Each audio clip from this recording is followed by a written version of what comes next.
Towards the end of 2022, I was in a bad way.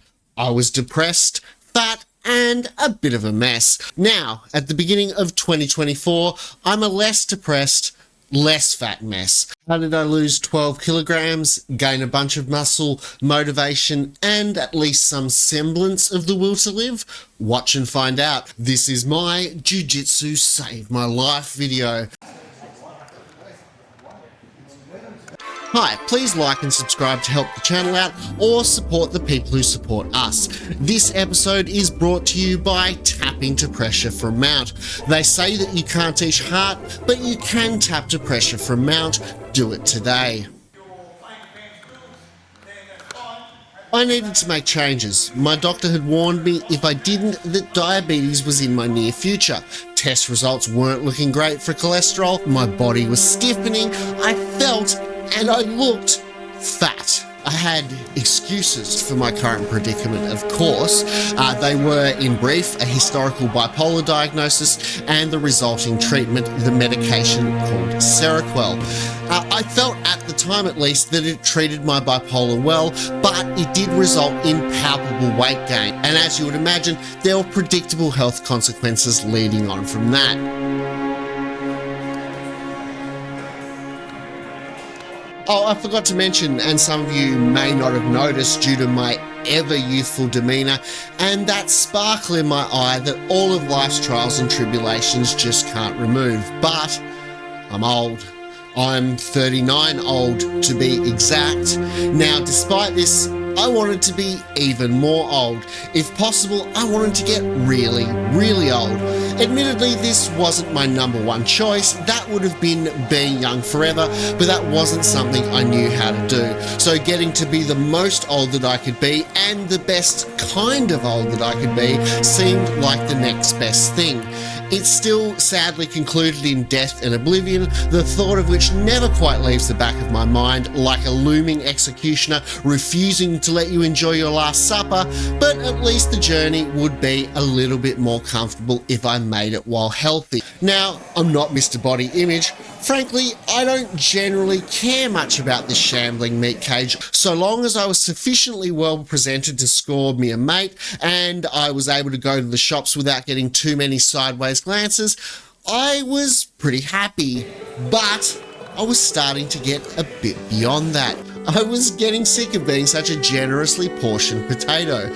Kids would yell, "Hey fatso, get away from the Bain Marie." They would throw stones at me, and when I tried to flee, I would soon become breathless. And not infrequently, I would even end up dropping my meal. Less comically, depending on your perspective, I was dying. If only, probably, and very slowly, that was sufficient for me to want to stop doing it and to reference it dramatically to raise the stakes in a video. So knowing that it was literally do or die, or something equally dramatic, I decided it was time to get back into Brazilian Jiu-Jitsu. Back because I'd trained before, off and on, mostly off since 2011. It had been several years since I'd last trained, and my old coach, Tiago Stefanuti, had gone back to Brazil. Shout out to you, Tiago, you're a beautiful man. I'd met my current coach, Jamie Murray, various times over the years doing my combat sports photography thing. By my estimation, he seemed like a good bloke, and given his gym was one of the closest to me, and from what I've heard, had a good culture, I soon signed up. It would prove to be a very good choice. Also, shoutouts to Ash. I played a single D&D session with Ash way back in the day that a mutual friend of ours was DMing or dungeon mastering for those who aren't about that life. Since then, my only contact with Ash had been liking his memes on Facebook. His memes are very good. I'd made some noise on Facebook about potentially training again, and Ash volunteered to hold my hand and help me get through the door. That's not a fat joke, I mean moral support to get me through the door. Now, I'd probably eventually have turned up Ash or no Ash, but I'd be lying if I tried to suggest it wasn't a huge help that steeled my nerves, knowing that there was going to be someone there that I could check in and talk crap with. As someone who's fairly socially awkward, I found this incredibly touching, and I say very earnestly that if ever you can be the reason that tips someone over the edge to turning up to jiu-jitsu tonight, you should do it. That's a really good thing to do for someone, especially someone who's struggling. Ash is a beautiful human. I will never see him ever again because he does morning classes and I'm not getting up at 6 a.m, but shout outs to you, Ash.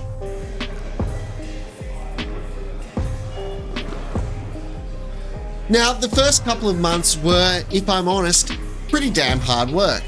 I told myself it wouldn't be too bad. You've rolled before. You'll be able to manage your exhaustion. I was very, very, very wrong. I'd not been kind to my lungs over the years, and now as a result, said lungs were screaming in protest. Given this and my rotund size, my cardio scarcely lasted more than a couple of minutes at a time. There was a whole lot of feeling like I couldn't breathe, a lot of taking my puffer and sitting down for rest rounds, but after a while I could roll around or two, hooray!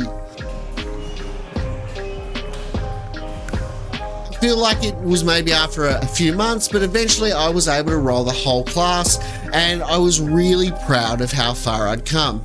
Shout outs to the altruistic culture of my new chosen gym, Renegade. No one ever gave me crap for sitting out around. The only thing I got from everyone else were words of encouragement and help with technique. You are good people. Thank you.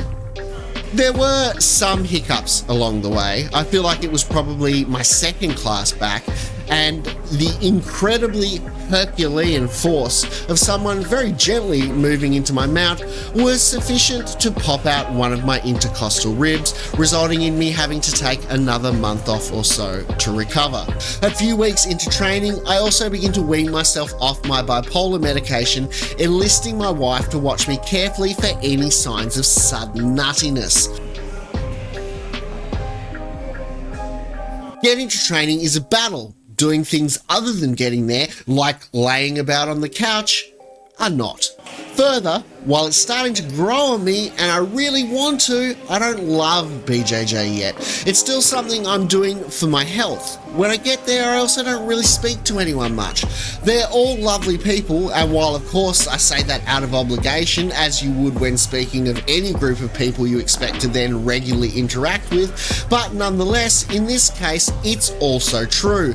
But I'm already naturally a fairly awkward bloke at the best of times, let alone when I've been sitting at home on the shelf for months. I can talk to a camera all day, just don't expect me to talk to a stranger for 30 seconds. So how did I find the love and motivation? It came in this case in the form of one-on-one sessions with black belt and colourful raconteur John Mirabella when I first started at Renegade. Pretty quickly he showed me some of the holes in my game. I was terrible at asserting any kind of positional posture and trivially easy to sweep. John helped me shore these things up a bit, and so even though I'd done many classes before, all of a sudden a few things clicked into place for the first time. This knowledge, combined with a half guard sweep I'd somehow developed some proficiency with over the years, were enough to get Josh rolling. Rolls was starting to get more competitive. I was starting very slowly to get better, and it was starting to get quite a lot of fun. And when nothing else was working, landing a half guard sweep was enough to keep me going. The moment it was fun, I was free from the battle to get there. It went from being such a struggle to being the easiest thing in the world.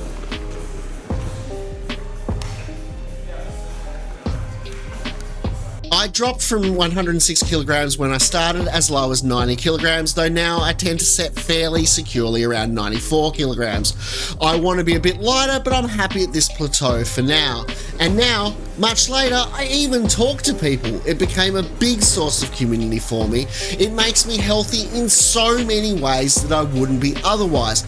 My whole life, I've never really bothered to hydrate properly. If I don't hydrate properly now, my BJJ sessions are very crampy and painful. So we're hydrating out here. My body is flexible again, though a little sore, and clothes that I haven't worn in nearly a decade are beginning to fit again. I want to train at my best, so I also supplement. In the past, a daily multivitamin would have been asking a bit too much. All of these healthy habits that I've inherited flow as directly from BJJ as negative consequences do from my previous bad habits. I was also really lucky. Cessation of my medication Seroquel had actually had really positive consequences for my mood and motivation. This and BJJ were doing wonders for my mental state. Rolling for me is really meditative. It's one of the few times where my mind is quiet and firmly focused in the present. Few things are as blissful as the good stuff, that is rolling with a good sweat up, or the satisfying post-exercise afterglow. I get health benefits. Perhaps if I ever end up in a fight, maybe I do a marginally better job of defending myself. Please don't help me find out though. But these are just happy byproducts of me being hedonistic. I like to seek pleasure, as my corpse lungs can attest. I don't so much love discipline though, yet somehow BJJ marries these two things for me. I will be disciplined so I can have more fun. One day this joy shall too be ripped from me, as all things eventually are in a universe where the only constants are change and decay, but for now, let's roll. Huge thanks to Jamie Murray and John Mirabella for getting me to this point. There are things that I didn't go into for the sake of brevity and privacy, but suffice to say that Jamie did a really great thing for me when I really needed it during a really bad time. He's a caring human who knows when people need to roll, and while of course he's running a for-profit business, it's very clear that it's also about deep love for the art and the positive effects it can have on people, and not just money.